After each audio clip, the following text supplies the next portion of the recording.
¿Qué tal, amigas y amigos? Estamos en 60 minutos con José Luis Yepes, su cita del fin de semana por Promar Televisión. Hoy vamos a estar conversando con otro personaje referente en nuestra región y en el país.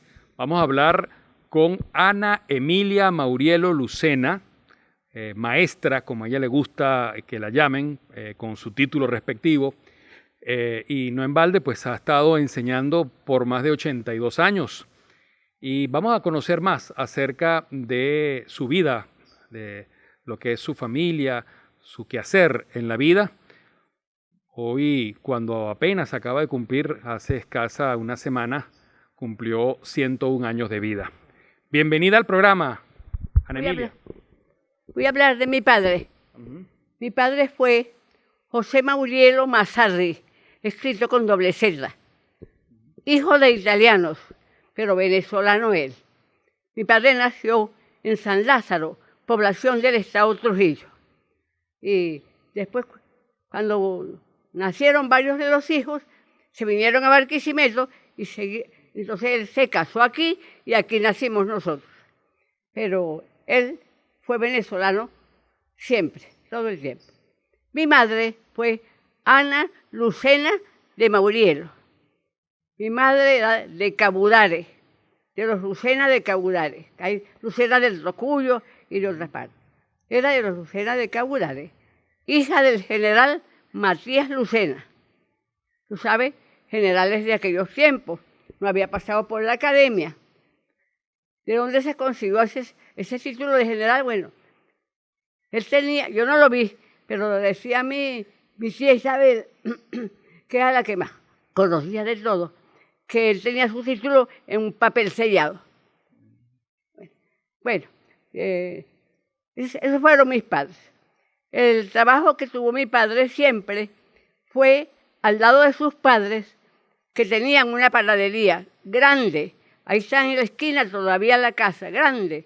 Una pared larga que se ve por la carrera 14, todo eso era la panadería. Y mi padre, ya hombre, trabajaba con ellos, pero ninguno de los dos fue panadero. Ellos tenían sus panaderos, hombres fuertes, porque entonces se amasaba, era a punto de músculo.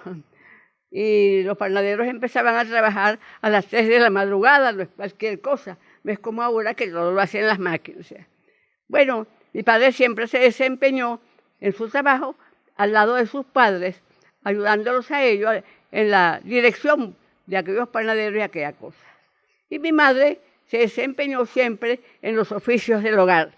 Como en ese tiempo, para la mujer no había más oficios que los oficios del hogar. Algunas estudiaban, practicaban la costura, el bordado. También ella no practicó la costura, eso lo practicó una de mis tías. Mi mamá siempre en los oficios del hogar, y como tuvo esos muchachos, uno tras de otro, pues siempre, con muchos niños, no tenía tiempo de más nada. ¿Qué más les puedo decir? ¿Cuántos hermanos? ¿Cuántos hermanos? Fuimos, ya no somos, fuimos 4 hermanos. Las mayores, las 2 mujeres, yo la mayor. Y luego vinieron los varones.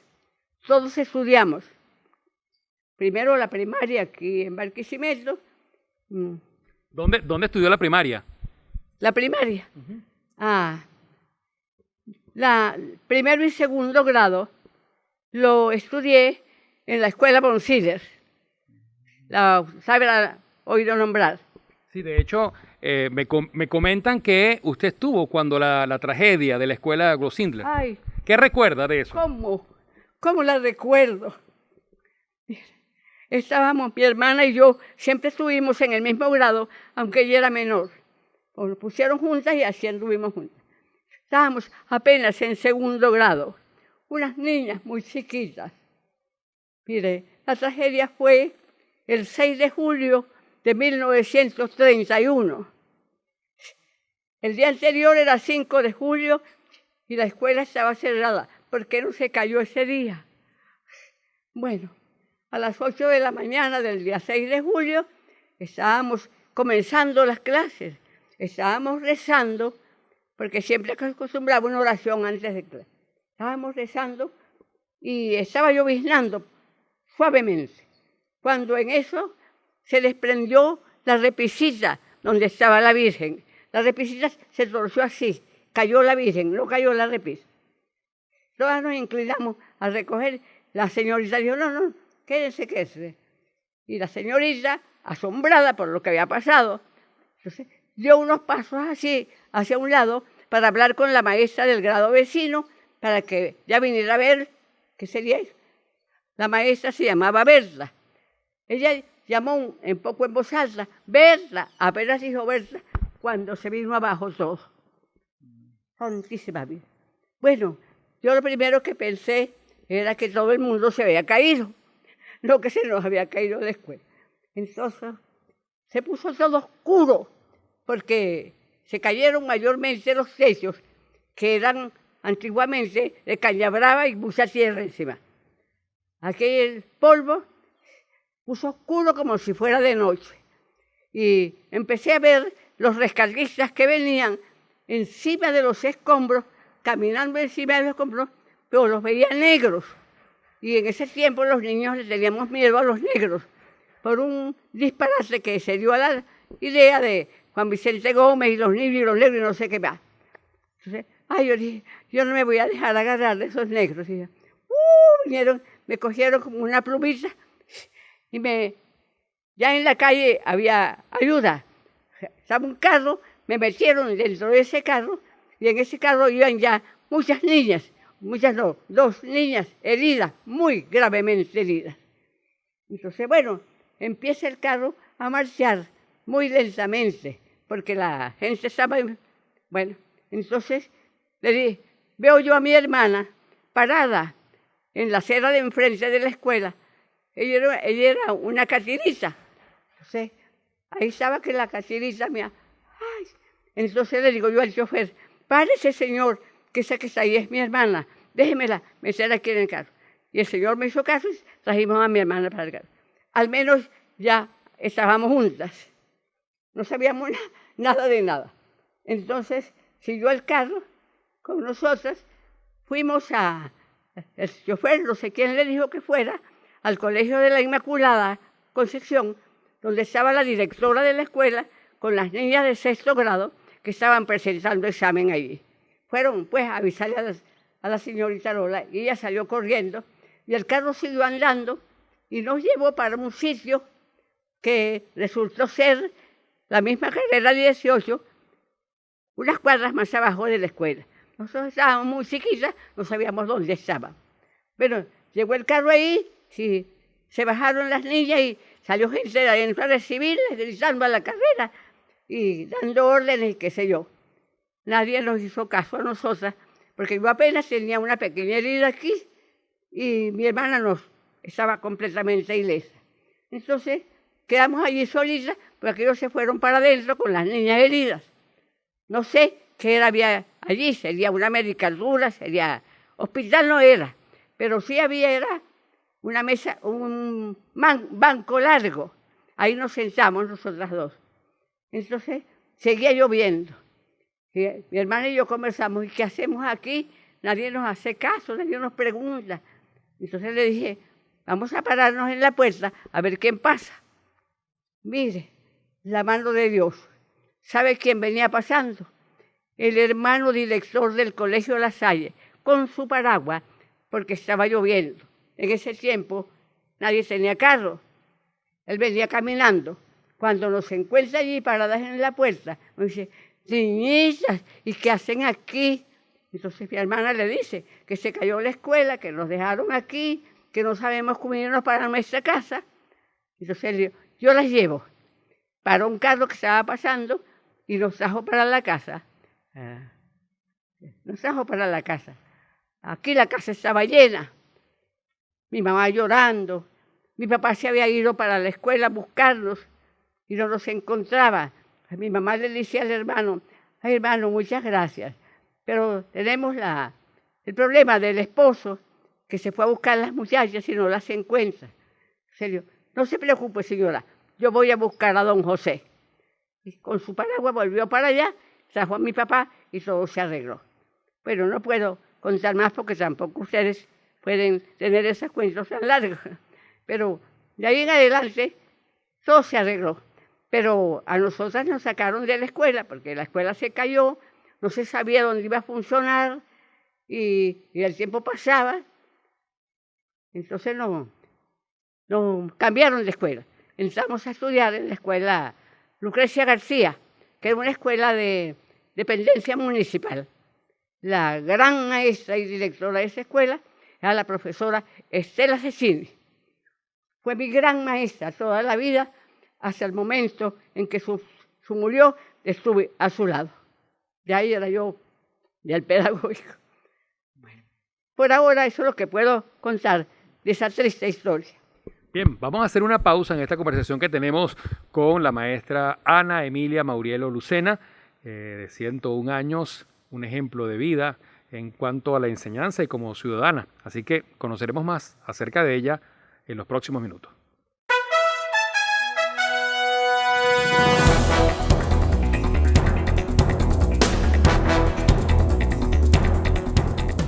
Avanzamos en 60 minutos con José Luis Yepes. Hoy conversando con la maestra Ana Emilia Maurielo Lucena. En la primera parte nos describió su infancia, el nacimiento, nos habló sobre sus padres y cómo además también es una sobreviviente de esa tragedia que se vivió en la escuela Gosindler. Luego ella se muda para la escuela Lucrecia y ahora ella nos va a comentar sobre cómo fue esa educación en la segunda escuela, ya habiendo pasado ya la tragedia del Gosindler, y dónde estudió también la secundaria. Muy bien. La escuela primaria fue para nosotros algo muy estimable, muy grande, y la reconocemos como una gran escuela. Al principio tuvimos unos tropiezos, como habíamos salido de esa tragedia, cuando en la escuela había un viento fuerte y se cerraba una ventana y salíamos corriendo. Ya hubo tiempos en que llegamos hasta la casa y las maestras se enojaban. Bueno, al fin acabaron comprendiendo. Pero a partir de allí, cuando aquello pasó, fue para nosotros una escuela de éxitos.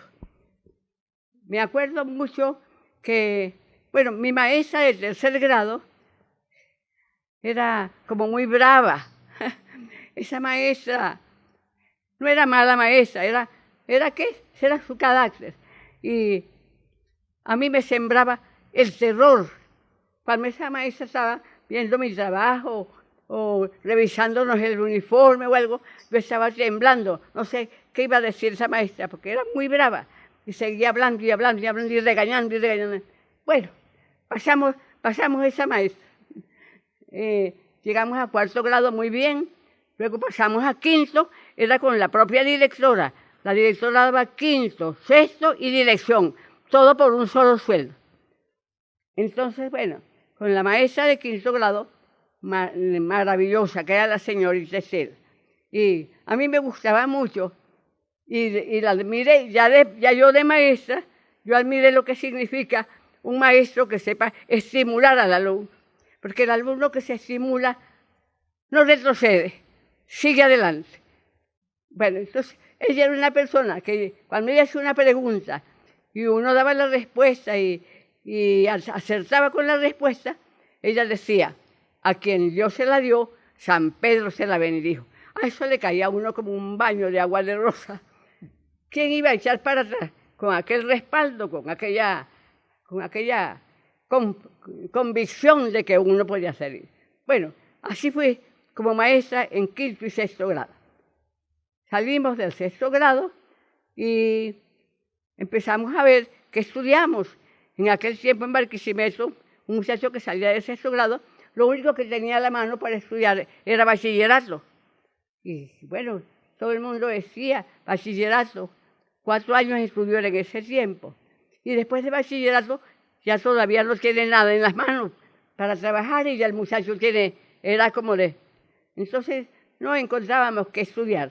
Por fin, abrieron, el Ejecutivo del Estado abrió una escuela de corte y costura. Éramos unas triponas, nos pusieron en la escuela de corte y costura. No, esa escuela no servía para nada, nos salimos. Abrieron la escuela de comercio, Academia Comercial del Estado. Número 1, la academia.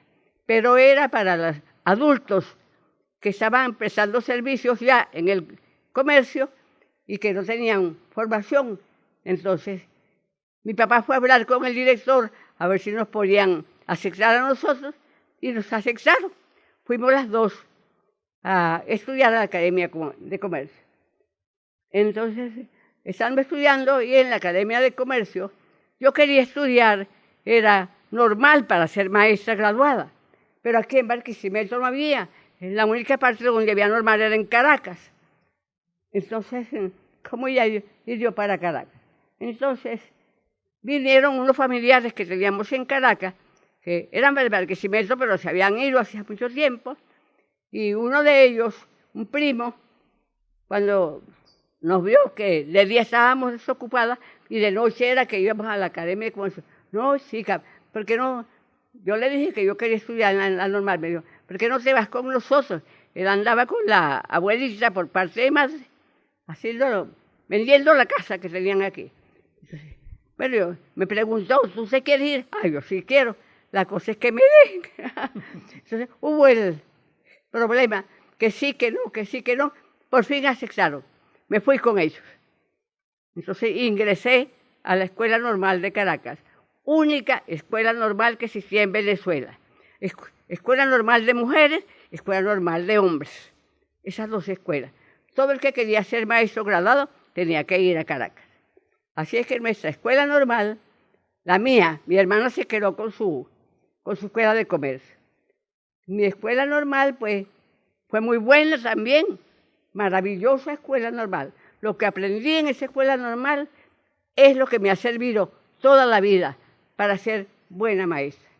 Porque estaba esa escuela normal dando el vuelco entre la antigua escuela y la escuela nueva. Mi sobrino me decía muy broma, porque dice que yo soy veterana como en Europa dicen, veterano de las dos guerras. Sí. La Primera Guerra y la Segunda Guerra Mundial, unos viejos que estaban por allá. Entonces, mi sobrino me dice que yo soy veterana de las tres dictaduras. Ni hablemos de eso. Y yo le digo que soy veterana de las dos escuelas. De la escuela primaria, cuando la cursé, siendo escuela antigua, que se estudiaba el calete, de memoria, al pie de la letra, entendiera uno o no entendiera, y la escuela nueva, que la aprendí en la escuela normal, y empecé a aplicarla en mi trabajo. Bueno, hasta allí llegó mi estudio de maestra, me gradué allá en Caracas, me vine a trabajar a Barquisimeto, y mis familiares me decían, no te vayas, quédate aquí, allá en Barquisimeto se van a mandar a trabajar para el monte. No, yo voy para el monte si me mandan para el monte. Los niños del monte también necesitan una maestra. Bueno, yo no sabía lo que estaba diciendo, porque eso era muy serio, que lo mandaran a uno para el monte. No había carretera. El que mandaban para afuera tenía que buscar residencia allí, y en esos pobres pueblos, ¿qué residencia iba a haber para una maestra? Pues era un problema muy serio. ¿Cuántas maestras, amigas mías, tuvieron que ir a lomo de mula, el 15 y el último, a cobrar su sueldito en el Tocuyo, que era donde podía?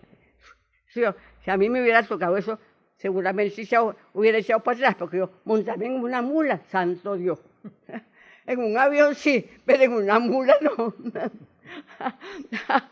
Entonces, bueno, me dieron puesto aquí en Barquisimeto, pero me lo dieron en una escuela unitaria, es decir, un solo maestro, un solo grado, y ese solo maestro, allí, a la buena de Dios, y una persona recién graduada, joven, 18 años, caramba, estar sola no era cualquier cosa. Ahora, no les cuento todo lo que me costó dar con esa escuela porque fue sumamente largo. Pero a nadie le pasa lo que me pasó a mí. Me dieron una escuela que no existía en ninguna parte, solo existía en el documento que decía Estados Unidos de Venezuela, se nombra la maestra fulana de tal, en la escuela tal, en sustitución de la maestra fulana de tal. Y vamos a buscar la escuela y no está en ninguna parte. Bueno, mi papá me acompañaba a todas esas andanzas. Dios se lo pague, gracias a Dios. Entonces fuimos al barrio, se decía aquí el barrio. Fuimos al barrio a preguntar dónde quedaba la escuela, a ver si alguien... Todo el mundo me decía, no, aquí nunca ha habido escuela. Ay, y esa es la escuela que está en el... Entonces, ¿no será que nos hemos equivocado de barrio?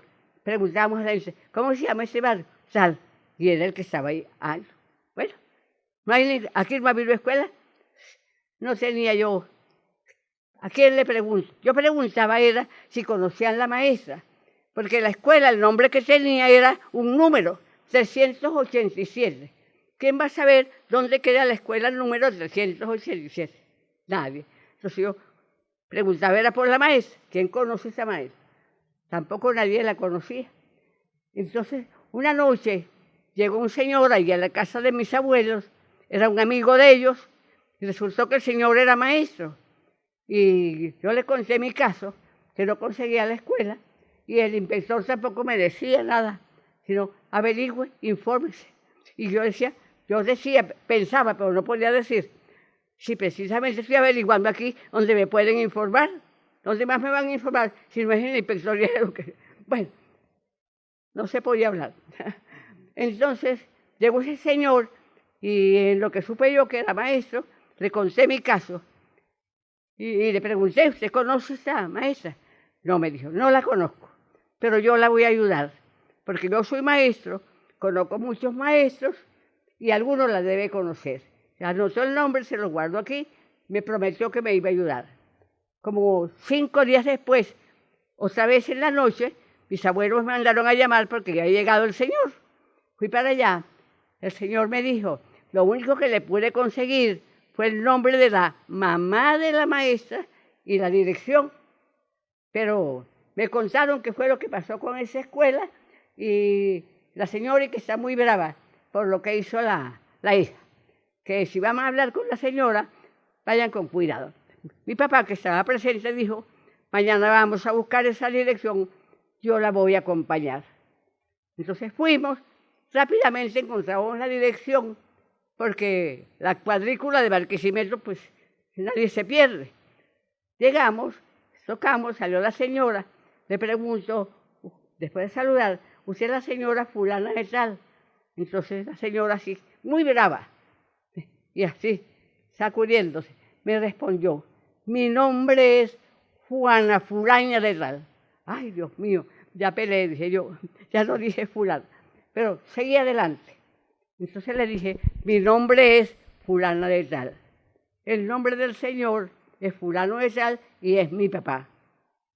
Yo recibí un nombramiento y le señalé el sobre para maestra de una escuela tal, y aquí hemos venido a ver si usted nos puede hacer el favor de indicarnos dónde queda la escuela.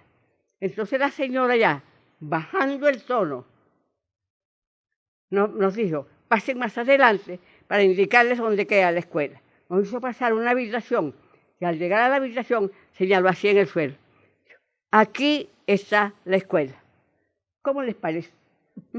Aquí está la escuela. ¿Qué estaba ahí en el suelo? Un pizarrón, un cuadrito con la efigie del libertador Simón Bolívar a caballo y una tabla, una pedazo de tabla medio sucia y con unas letras ya desvaídas con el pomposo nombre de la escuela, Escuela Federal Italiana. Bueno, lo demás ya se sabe. Nos dimos a la tarea de volver a decirle a la señora si nos podía tener esos objetos un rato más mientras buscábamos para dónde mudarlos. Y yo, ¿cómo no? Entonces fuimos, buscamos para dónde mudarlos, los mudamos y mi papá me montó la escuela. Después de ahí salimos a buscar los niños por el barrio, una escuela sin niños. Salimos a buscar los niños al barrio y dentro de 2 días teníamos escuela.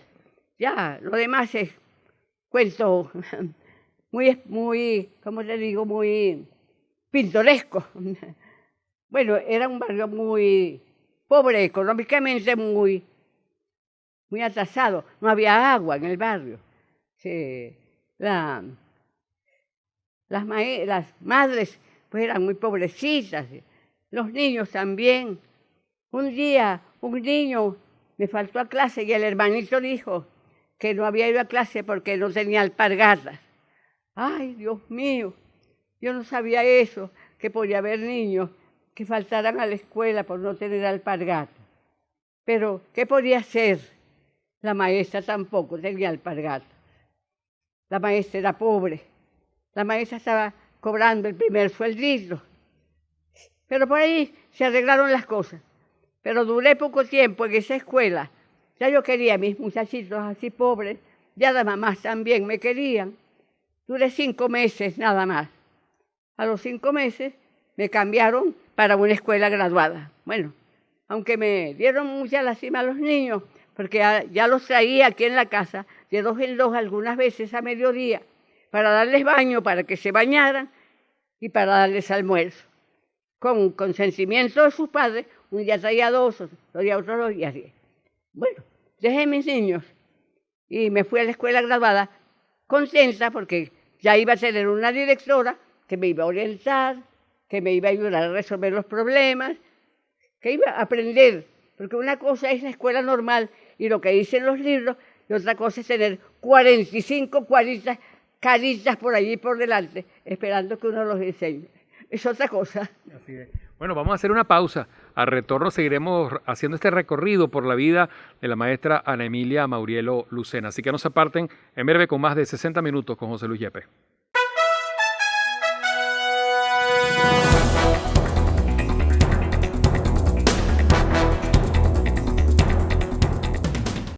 Avanzamos en 60 minutos con José Luis Yepes, hoy conversando con Ana Emilia Maurielo Lucena.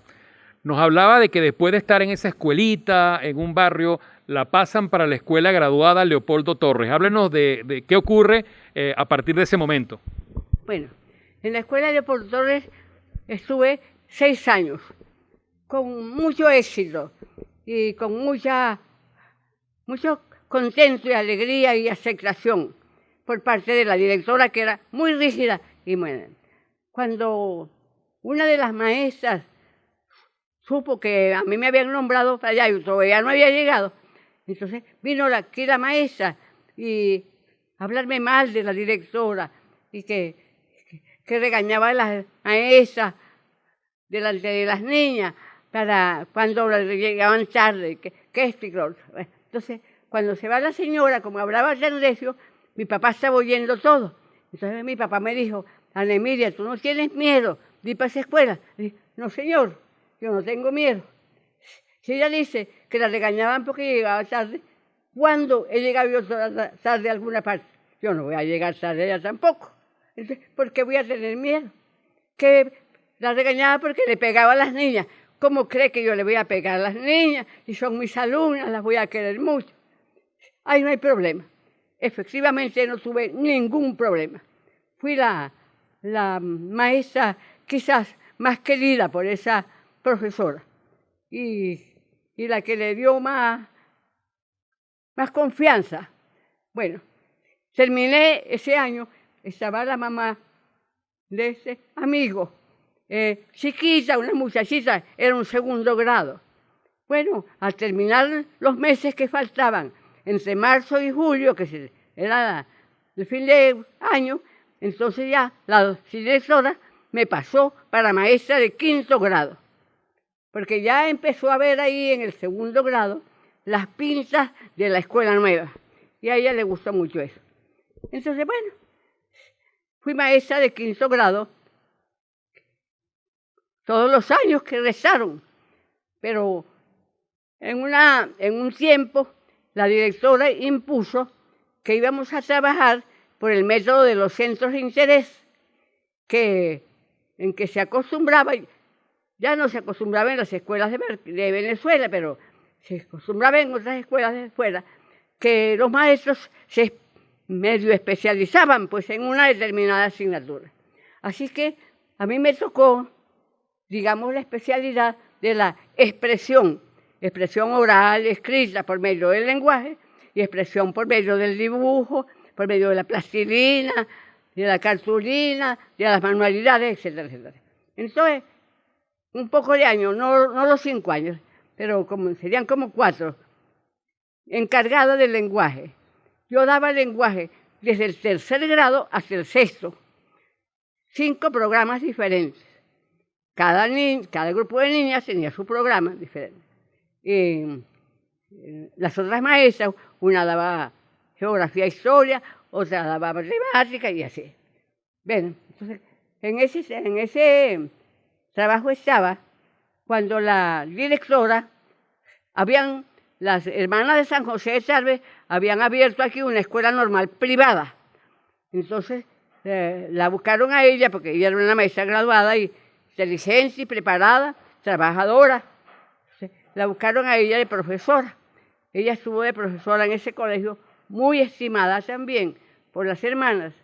Y necesitaron las hermanas, de repente, un profesor que se les fue, y ella me recomendó a mí, me buscaron para que yo diera las clases de ese profesor. Una responsabilidad bastante grande, porque el profesor era nada menos que el profesor Castillo Arraez, un señor profesor, que si le hablaban de matemáticas era brillante, si le hablaban de geografía era brillante, si le hablaban de historia era brillante. Bueno, yo les iba a dar la historia nada más. Y bueno, ese es un compromiso, pero estoy para adelante. Al salir de la escuela de profesores tenía una hora de clase allá. También tuve mucha aceptación de las hermanas y era nada más por ese periodo hasta que ellas consiguieran un profesor a tiempo completo para... Bueno, entonces también trabajé allí ese poquito de tiempo. Bueno, al terminar los 6 años en la Leopoldo Terres, el Ministerio de Educación ofreció un curso en Caracas en las vacaciones para los maestros graduados que quisieran hacer el curso para directores. Bueno, yo ni había pensado ser directora, estaba muy conforme con ser maestra, siempre me ha gustado mucho la enseñanza. Para mí no es un martirio ir a dar una clase, al contrario, es una diversión, un deleite. Entonces, bueno, junto con una maestra que se interesó, nos inscribimos para el curso en Caracas, hicimos el curso para directores. El curso era en serio, muy bueno también, y con examen final. Se nos dieron nuestro comprobante y nos vinimos. Entonces, habían jubilado a una directora, entonces el supervisor me llamó a mí para ofrecerme la dirección de la Escuela Bonsiles. Entonces, quería que llegáramos a este caso para abrir un paréntesis y decirle cuántas veces estuve en la Escuela Bonsiles y con qué cargos. Ya les dije que había ingresado a la Escuela Bonsiles para estudiar 1er grado. Estaba chiquita. Años después habían transcurrido, volví a la Escuela Bonsiles, ahora como directora. 2ª vez. Ya la 3ª vez, cuando después de tener 37 años de trabajo, me jubilaron del pedagógico, yo pedí mi jubilación y al estar jubilada hice trabajo voluntario, primero en FLAI, una cuestión de salud, después en Ascardio, también de salud, y también fui a hacer voluntariado en mi parroquia. ¿Cómo no? Yo soy católica, y católica de verdad. Voy a mi parroquia a ver en qué puedo servir. Pues me mandaron de catequista y otra vez para la Escuela Bonsiles. Fui catequista de 6º grado en la Escuela Bonsiles. Así que, no sé, esa escuela es así como mía. Sí. Y después, ¿cómo comienza usted con el pedagógico? ¿Cómo empieza usted en el pedagógico? Bueno, toda la vida, como ya yo era maestra graduada, tenía mi título, podía seguir estudiando en el pedagógico, pero lo que había era el pedagógico de Caracas. Ya con mi familia, mis padres, ya mayores, yo no iba a dejarlos solos para irme a Caracas a vivir y trabajar el mediodía y estudiar el otro mediodía. Yo no pude, aunque quise mucho ir a Caracas, y mis amigas ya estaban todas en Caracas estudiando en el pedagógico. Bueno, no voy. Abrieron el pedagógico aquí y dije, ahora sí voy. al de aquí.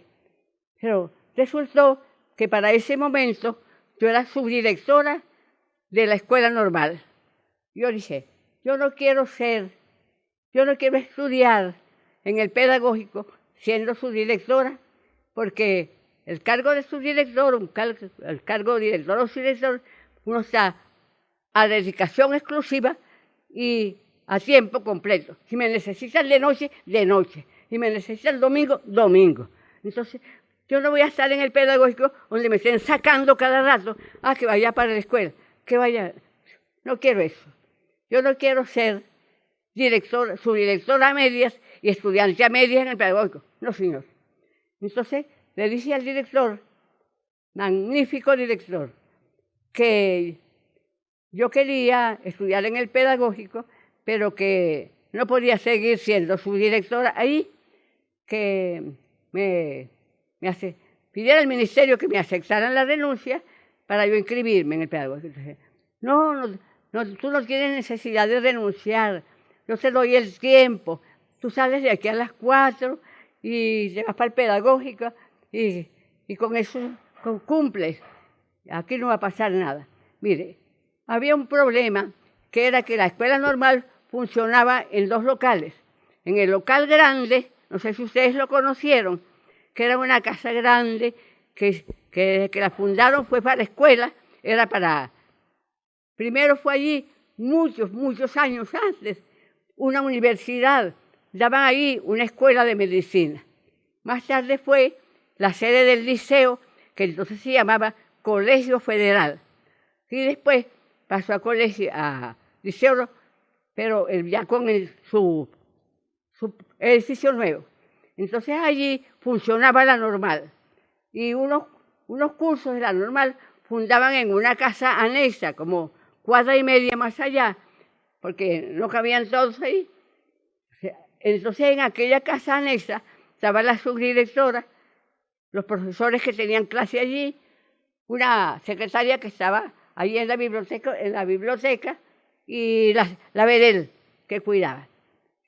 Entonces, si yo me voy para el pedagógico a las 4, ¿quién queda aquí en esta casa? La puerta abierta de par en par. Se mete un loco, un borracho, una cosa, y se forma un zaperoco aquí. Yo no me inscribo así en el pedagógico. No me inscribí para el primer año. Bueno, cuando ya llegó el segundo año del pedagógico, yo le dije al director, bueno, ahora sí me voy a ir. Usted tiene que buscar o tiene que pedirle al ministerio que le busquen su subdirector. Entonces, bueno. Entonces, por fin dijeron que sí, que me inscribiera en el pedagógico y tal. Y que ya habían nombrado subdirector a fulano y tal. Yo lo conocía, pero... Entonces, no llegaba el señor. ¿Y dónde es ese señor que no llega? Ya. El lunes abren el pedagógico, le decía al director, yo el lunes me voy para clase. ¿Qué voy a seguir esperando? Y así me fui para clase. Pero mire cómo son las cosas. Varios días después, cuando ya estaba en clase en el pedagógico, en la primera hora de 4 a 5, yo estaba en mi clase, cuando veo ahí en el pasillo unos muchachos, no había llegado el subdirector. Yo me fui y dejaba aquello solo. Entonces, veo unos muchachos, varones de la normal. ¿Qué harán aquí esos muchachos? Entonces, cuando ellos vieron que yo los estaba viendo, me hicieron señas. Le di permiso al profesor que estaba dando clase y me salí. Esto es lo que yo no quiero. Me salí. ¿Qué pasa? ¿Por qué están aquí? No vinimos a buscarla, porque allá se prendió un brollón. ¿Cuál brollón?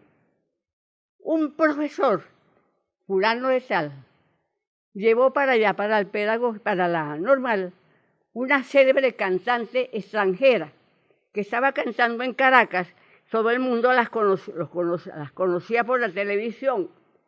Y la señora Vilma Cantara Barquisimeto, yo no sé por qué andaba en manos de ese profesor, y mucho menos sé por qué ese profesor se le ocurrió llevar a esa señora para allá, porque ese profesor no era de los que trabajaba allá, trabajaban en la otra casa.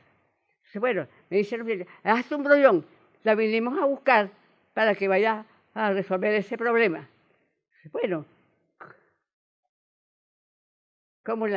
como cuando llegué allí, ya todo había pasado, el tiempo se hizo corto, ya había pasado y bueno, arreglé las cosas. Pero eso era lo que yo no quería que ocurriera en algún momento. Entonces hablé con el director y le dije, mire, eso es lo que yo no quiero. Nombre siquiera un subdirector interino mientras viene el subdirector que han nombrado. No nombró a nadie. Eso siguió igual. Al poco tiempo, el director me dijo que el domingo venía de Caracas la profesora fulana de tal a hablar conmigo. Yo le dije, bueno, yo no conozco a esa profesora, ni ella me conoce a mí, que viene a hablar conmigo. No, yo tampoco sé. Tú la recibes a las 11 de la mañana en el Hotel Príncipe, la traes para la normal, oyes a lo que viene, la atiendes y bueno, ahí verás. Entonces, así lo hice. Como la persona, el profesor me dijo que a las 11 estaba en el Príncipe, yo dije, bueno, tengo tiempo de oír a misa, fui a misa, la misa salí para el Príncipe, la profesora no había llegado. Registraron todo, la computadora, los papeles, no, esa persona no está aquí. Bueno, entonces, bueno, voy a esperarla un rato, puede ser que el avión se haya retrasado. Me sentí a esperarla, no llegaba la profesora. Entonces, bueno, me vine para mi casa, pero le dije a ella, bueno, si viene la profesora, le dice que yo vuelvo, que estuve aquí, que yo vuelvo, que me espere que yo vuelva. Me vengo para la casa un ratico, había dejado a mi mamá sola, y entonces estoy sentada ahí esperando un rato que pase, cuando veo llegar a la profesora, una señora que yo no conocía, pero al verla, pues, me doy cuenta que esa es la profesora, a pie. ¿Cómo llegó aquí? ¿Cómo supo dónde yo vivía? Si no había venido nunca a Barquisimeto. Bueno, ella desestimó eso, no le dio importancia, y nos dijo, vamos a la normal. Fuimos a la normal. ¿Sabe a qué venía? A preguntarme por qué yo había renunciado a la subdirección.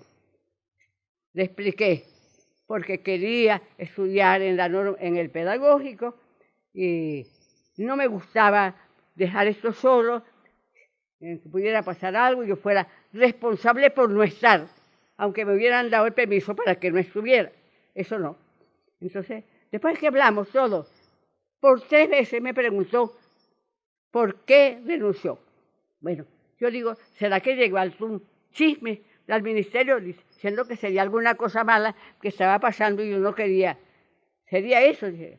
Bueno, cuando terminamos, nos despedimos, ella me dijo, profesora, si yo la hubiera conocido a usted antes, no le hubiera aceptado la renuncia. Entonces recién me di cuenta de que la profesora era la directora de educación primaria y normal del Ministerio de Educación. Si a mí ha movido día domingo a venir a eso nada más, y de ahí la llevé al puerto para que se volviera a ir para Caracas. Imagínese usted.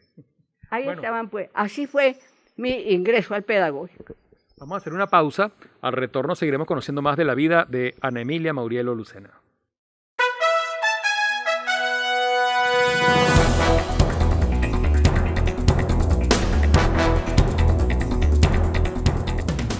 Y llegamos a la parte final de este 60 minutos con José Luis Yepes, hoy conversando con Ana Emilia Maurielo Lucena. Ana Emilia, ¿cuántos años fueron en la normal y cuántos años en el pedagógico? En la normal tuve 16 años y en el pedagógico 12. En ambas escuelas y también en la Leopoldo Torres fueron mi casa, fueron mi institución. Las quise mucho y tuve excelentes compañeros de trabajo que fueron como mis hermanos, especialmente en el pedagógico, que ya pues es la última etapa. Tuve unos compañeros de trabajo admirables. Acaba de morir una de mis compañeras más queridas, la profesora Tarsila Viloria. Lo he sentido mucho, mucho, mucho. Hasta viajé con ella alguna vez y viajé con otros profesores del pedagógico. Pero en cuanto al trabajo, trabajé como profesora de castellano como una hermana con la profesora Juanita de Viaña, que ella era egresada de castellano del Pedagógico de Caracas. Pero ya ella murió, también murió su esposo. También conocí sus niñas y bueno, esa es una de las compañeras de trabajo más queridas. Y de las compañeras de trabajo más queridas, hay algunas que eran no solamente compañeras de trabajo de allí, sino amigas de la infancia y hasta vecinas. Y, por ejemplo, era amiga de la infancia la profesora Roselena Betancourt de Vargas, que ella también fue su directora antes de mí. La profesora Magdalena Seijas de López, Nalena Seijas, todo el mundo la conoció, también éramos amigas de la infancia y de la escuela donde estudiamos. Trabajamos después en el Pedagógico las dos. ¿Quiénes más eran así mis amigas como ellas? Unas cuantas eran mis amigas como ellas. Usted fue profesora, fue jefe de departamento y subdirectora, ¿no? En el Pedagógico. Y subdirectora en el Pedagógico. De subdirectora, ni me acuerdo, a eso no se le daba mayor importancia. No se ganaba nada por ser subdirectora, ni por ser profesora jefe de departamento, ni por nada. Ese era un cargo honorífico y desde luego de mucha contribución para hacer las cosas lo mejor posible. En el Pedagógico usted recibió el doctorado honoris causa Luis Beltrán Prieto Figueroa. Sí, lo recibí honoris causa después de jubilada. ¿Cómo se sintió cuando supo que iba a recibir el doctorado honoris causa? Ay, mire, primero, vino un profesor que había sido mi alumno, que lo designaron para que me viniera a avisar que me iban a conceder el honoris causa, que me iban a conceder un reconocimiento. Entonces, yo, sin preguntar nada, ni él me dijo nada, yo le dije, mire, si el reconocimiento es aquí en Barquisimeto, lo acepto. Él vino a saber si yo lo aceptaba. Si es aquí en Barquisimeto, lo acepto. Si es en Caracas, no. Ya yo soy muy vieja para ir a Caracas sola, defenderme en un avión, bajar para aquí, bajar por allá. Sí. En ese tiempo, los aviones de Barquisimeto no llegaban por el tubo, ese que se llega, sino que había que bajar unas escaleras que eran mecánicas. Ay, una vez me iba cayendo por una escalera. No, yo no. Si es para Caracas, yo no voy. Entonces me dijo el amigo, el familiar, me dijo, no, es el doctorado honoris causa y es aquí en Barquisimeto. Ah, ¿cómo no? Sí lo acepto. Y me dijeron que a qué otros profesores se lo iban a dar, al director, el profesor Gerardo Cedeño, al que fue director conmigo, y al profesor Uzcategui, que era un gran profesor, el profesor más querido, más respetado y más aceptado por toda la comunidad. Pero él me aceptó. Él era una persona, o es, no tengo idea de que sea, es una persona muy humilde, muy sencilla. No quiso aceptar. Bueno, yo también soy humilde y no me gustaban los reconocimientos que me dieron mucho. Porque cuando me daban uno de esos reconocimientos, me sentía chiquitica. Tantos maestros que hacen lo mismo que hago yo y a ninguno le dan nada. Entonces, no me gustaba. Pero cómo no, los homenajes no se pueden rechazar. Eso sería una grosería rechazar. Bueno, con mucho gusto acepté el doctorado. Cuando dijimos unas palabras, el acto donde nos pusieron el doctorado fue un acto de graduación de un grupo de muchachos que se graduaban de profesores ese día y otros profesores que se graduaban de posgrado. Era muy bonita la reunión. Entonces, así con pocas palabras dije que daba las gracias y tal, y que yo lo único que podía decir era que en mi larga vida profesional, que era de 37 años, yo no había hecho nada extraordinario. Lo que había hecho era entregarme fielmente al cumplimiento del deber, que no era otra cosa que respetar y hacer respetar la noble condición de ser maestro. ¿Y Bueno, siempre le gustó la gramática, el estudio? toda la vida. Me gustó mucho la gramática y la estudié bastante cuando en aquella escuela primaria daba gramática desde el 3er grado hasta el 6º. Yo me sabía toda la gramática. Bueno, la gramática que enseñábamos en el pedagógico era la gramática superior, gramática a nivel universitario. No era repasando lo que los muchachos habían estudiado ya y habían aprobado sus materias. ¿Cómo vamos a repasar lo mismo? Era una gramática superior. Me gustaba y me sigue gustando. Como le dije al principio, muchas veces tenía dudas y yo tenía un diccionario de dudas, precisamente.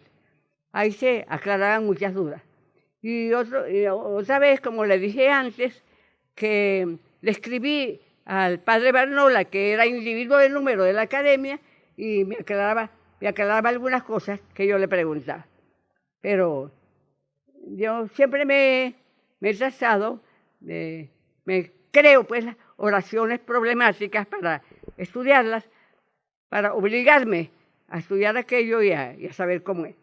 Sí. Tuve muchos cursos dentro del pedagógico, muchos cursos a profesores ya graduados que le pedían al pedagógico que les diera yo un curso de algún tema específico de la gramática. Y así tuve algunos profesores ya graduados que estudiaron conmigo algunos temas. Hubo un grupo de profesores que a través de la profesora, que era la que dirigía las prácticas docentes, entonces aquellos profesores que estaban en la docencia le decían a ella que tenían problemas, que querían un curso conmigo. Entonces ella vino, me habló, a ver si yo quería darles un curso, ¿cómo diría? Sintaxis de la oración compuesta. Yo le dije, si los profesores son los que quieren que yo les dé el curso, con mucho gusto se los doy. Y se los di. Les quedaron muy conformes con el curso que habían hecho. Me gustaba mucho. Tengo entendido que con una sobrina también recientemente usted sacó un folleto o algo sobre el buen uso de la gramática, también sobre la palabra, por ejemplo, lechosa. ¿Sobrinas? La palabra lechosa, leí por allí que usted había sacado algo. Ay, la bendita palabra lechosa. Todo el mundo escribe. Porque hay una cosa. Como dije antes, los gramáticos actuales, bueno, no tan actuales ya, eso tiene sus años. Los últimos gramáticos han dicho que en materia de lengua nada es correcto, nada es incorrecto. Entonces, eso me lo decía el profesor de gramática, que era peruano, profesor mío. Entonces le digo yo, entonces, si alguna vez alguna persona dice que anoche hubo truenos, anoche hubieron truenos, yo no puedo decir que eso es incorrecto. Tampoco puedo decir que es correcto. Yo me niego rotundamente a decir que no, es que tampoco se puede decir que eso es. No, entonces, ¿qué es lo que debo decir? Cuando la gente dice así, entonces dice él, es un estropicio. Yo busqué en el diccionario la palabra, pero no la conocía. Estropicio. Estropicio es así como un atropello, un maltrato. Bueno, ya, va pasando. Pero la mayor parte de las cosas es para uno corregir. Claro. Y si está corrigiendo es porque aquello está mal. Entonces, se aparece. Entonces los gramáticos actuales dicen que uno debe decir es que la gramática no es normativa.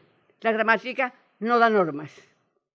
Cierto, la gramática no da normas. Las normas las da la ortografía, la fonética, lo otro y lo demás. La gramática no da normas. Entonces no hay normas para hablar y escribir correctamente como le decían a uno.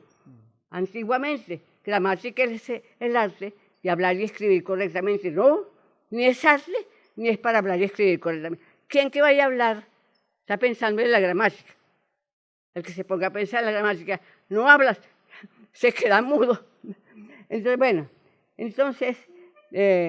yo decía, si la gramática no es para hablar correctamente, pero de algo sirve. ¿De qué sirve entonces? ¿Por qué se estudia? Se estudia por el valor de la comunicación, que es lo que orienta la gramática, el valor de la comunicación. Y en tal caso, dicen los gramáticos actuales, hay dos niveles de comunicación, de competencia. La gramática da la competencia para la comunicación. Son dos niveles de competencia. Un primer nivel de competencia es la comunicación a la que todos tenemos acceso. Desde que chiquitos aprendemos a hablar, pues podemos hablar y nos entienden y podemos oír y entendemos, siempre que hablemos en español. Pero el segundo nivel de competencia es la competencia lingüística. Entonces, esa sí nos toca dominarla, pues a los que tenemos algún grado de cultura, los universitarios, los escritores, el que se ocupa del asunto con cierta propiedad. Bueno, entonces, pero dicen los gramáticos actuales que quien impone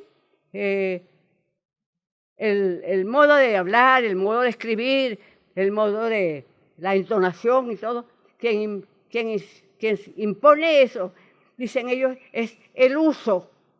Entonces, ahí es donde yo caigo con la lechosa.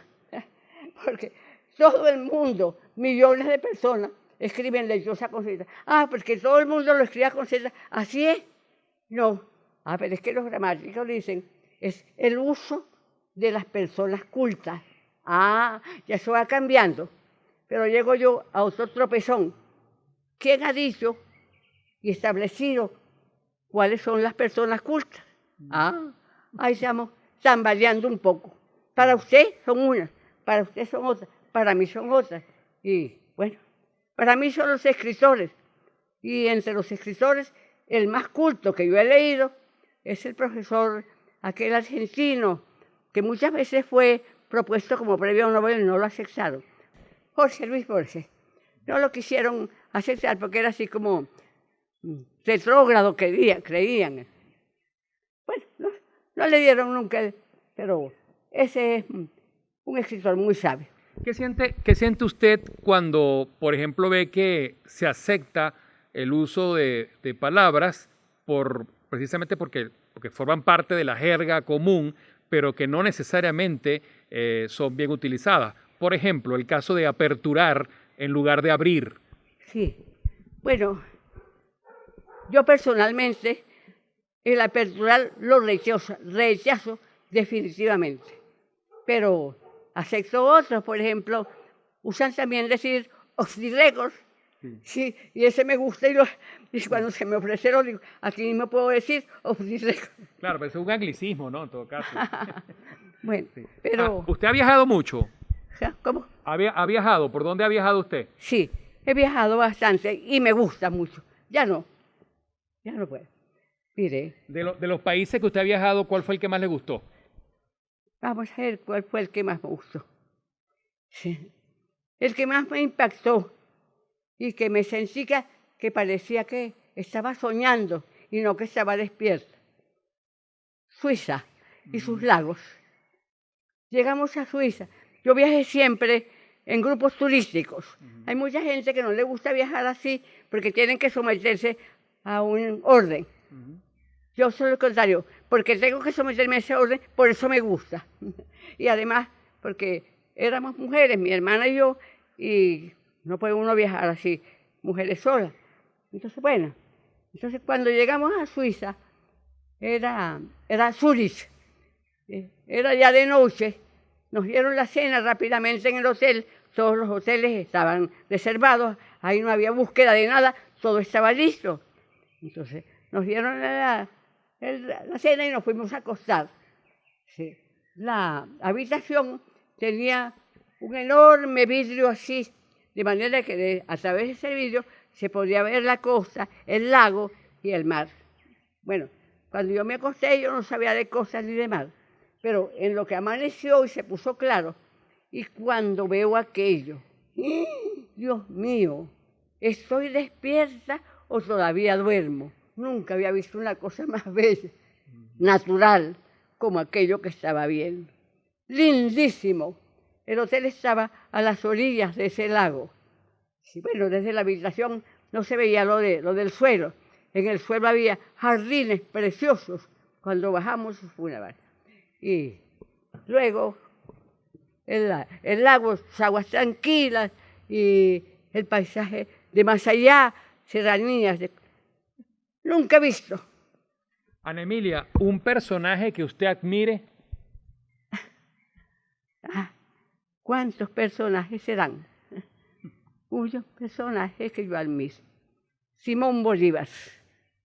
Para mí, esa tierra no ha parido otro igual a ese, porque era tan competente en la guerra como era tan competente para escribir un discurso.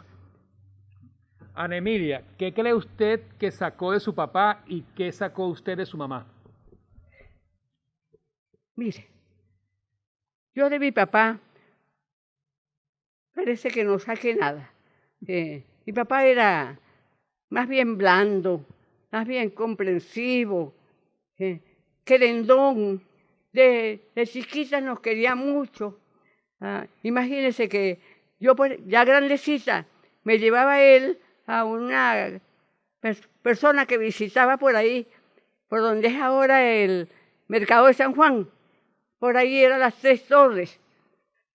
¿Han oído nombrar? Sí, sí. Bueno, yo tenía terror cuando íbamos a pasar por delante de las Tres Torres. Yo no quería pasar, ahí me accidentaba y no caminaba más. Mi papá me cogía cargada, me pasaba. Era amoroso, querendón. Ya mayor él y mayores nosotros, era más bien severo, pero callado, no, mirando. Se levantaba a las 6 de la mañana a leer impulso ahí sentado en el corredor. Era tranquilo. Pero mi mamá sí, era fuerte. Esa sí, había que respetar. Esa sí, había que respetar. Para defender a sus hijos, era como ver una leona, una fiera, defendiendo a sus hijos de cualquier cosa. Y su hermana, que tengo entendido que usted tiene 101 años, ella tiene 100 años. Sí, va a cumplir 100 años, Dios mediante, si Dios lo dispone, en julio de este año. Ella fue una persona muy bella, era muy parecida a mi mamá. Todo el mundo la consideraba que era la muchacha más bella de Barquisimeto. Y uno de los hermanos varones también era el más buen mozo de los varones. Los feos éramos uno de mis hermanos, el menor, el papá de Isabela y yo. Pero aquellos eran buenos mozos y muy queridos, muy admirados. Pues, Ana Emilia, ¿cómo le gustaría a usted ser recordada? ¿Cómo le gustaría que la recordaran? Bueno, me gustaría que me recordaran como soy, aparentemente muy seria, pero no brava, muy seria. Siempre tuve el ceño fruncido desde chiquita. Yo les decía a mis alumnos, no crean que yo estoy brava, yo no estoy brava con nadie, estoy muy contenta de estar aquí. Bueno, me gustaría que me recordaran, no como seria ni brava, sino como lo que soy, para los míos, para mi familia, para mis alumnos, para mis compañeros de trabajo, yo soy puro amor. Ana Emilia, ya para terminar, usted me dijo que a pesar de que tiene un doctorado honoris causa, que sacó una profesión universitaria, a usted le gusta que le digan maestra. ¿Por qué? Porque maestro es el último grado de lo bueno. Fíjese usted, por ejemplo, y a muchos nos dicen maestro de escuela. ¿Por qué nos dicen maestro de escuela? Porque hay maestro de carpintería, maestro de albañilería, maestro de esto, de aquello. Es decir, que en ese grado de los oficios, el más alto grado es el de maestro. ¿Y qué decir del hombre de Nazaret? Sus discípulos, ¿cómo lo llamaron? Maestro. No hay más arriba. Yo no, y le voy a contar una anécdota del doctor Luis Bertrán Prieto Figueroa. No tengo ninguna admiración de Figueroa en cuanto a su política ni a otras cosas.